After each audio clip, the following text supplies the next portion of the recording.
উত্তর পাশে কি পরিমাণে মানুষ পেঁয়াজ রসুন লাগাচ্ছে আজকে আপনাদের একটু দেখাই।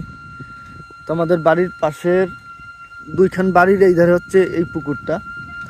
এই পুকুরটা দেখুন কতটা সুন্দর। এইখান দিয়ে যাচ্ছি আমি, কারণ এখানে একটা ছোটো বাড়ি রয়েছে। ছোটো বাড়ি নিয়ে বিলে যাব। এই যে আমাদের উত্তর পাশের বিল। আজকে তো অনেক খারাপ আবহাওয়া, একেবারে কুয়াশা ভরপুর। এখন পরন্ত বিকেল, তাও সেই কুয়াশা ভরে রয়েছে। তো দেখো কি পরিমাণে লোকজন। ওখানে যাব এখন। ওই দূরের থেকে, এখান থেকে একটু দেখাই।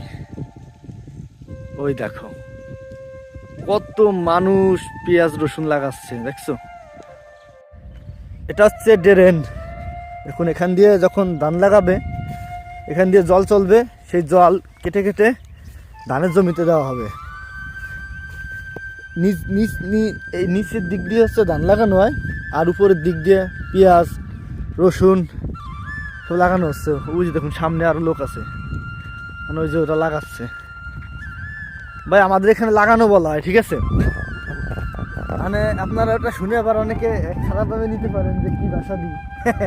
আমাদের গ্রাম অঞ্চলের ভাষা এরকমই। পেঁয়াজ রোপণ করে না, আমরা এক কথায় বলি পেঁয়াজ লাগাচ্ছে। এটা শুনে আবার অনেকে আসবে, অনেকে কমেন্ট করে দাদা কি ভাষা দাও, কি সব কথাবার্তা বলো। ভাই এটা আমরা ছোটবেলা থেকে বলে আসতেছি, এটা বলতে বলতে আমাদের অভ্যাস হয়ে গেছে। এখানে যে সব এই যে পেঁয়াজ লাগানো হয়ে গেছে, ওই যে ওই পাশে লোকজন লাগাচ্ছে, মহিলারা পুরুষরা সবাই মিলে লাগাচ্ছে। অনেক কেয়ার করতে হয় ভাই, খালি লাগালি হয় না। এটা কি বীজ বীজ নাকি? যে ওইটা হচ্ছে পেঁয়াজের বীজ। আজকে আবহাওয়াটা দেখুন কি খারাপ আবহাওয়া। বিকাল হয়ে গেছে, এখনো চারপাশে কুয়াশায় ভরপুর। দেখেন পেঁয়াজ লাগায় কিভাবে, পেঁয়াজ লাগায় কিভাবে দেখেন। এই যে আগে ফেলু কাটে, শশা লাগাবি না? নতুন নতুন না, জন্য আসছে। যদি যদি হতো বাজারে লাগাস। বিলের মধ্যে দেখুন এই যে একটা বিটিয়া, এটা হচ্ছে ভূতির বিটিয়া। মানে আমরা ছোটবেলা থেকে শুনে এসতেছি যে এই বিটে ভূত থাকে।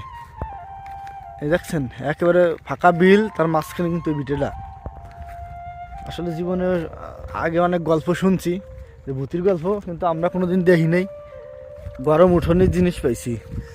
এখন এখানে আগুন ধরাই দিছে, এখানে গিয়ে দাঁড়ালেই গরম হয়ে যাব। কিভাবে আগুন জ্বলতেছে আর ধোঁয়া কি পরিমাণে। এগুলো হচ্ছে এই যে জায়গা জমিতে ময়লা ছিল, সে ময়লাগুলো একত্র করে রাখছিল।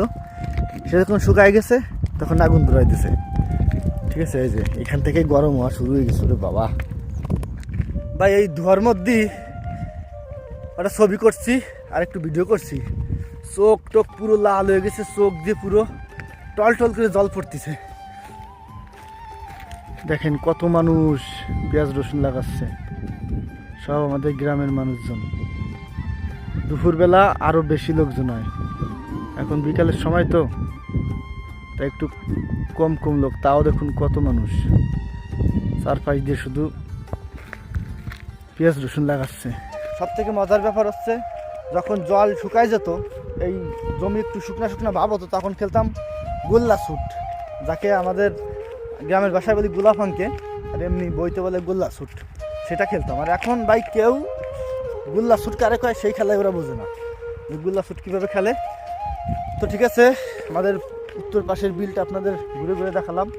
এখন দেখুন কুয়াশা, সারাদিন কুয়াশা রয়েছে, কুয়াশা কমে নাই। আর শীত আস্তে আস্তে সন্ধ্যা লাগতেছে আর বাড়তেছে। সবাই ভালো থাকেন, টাটা।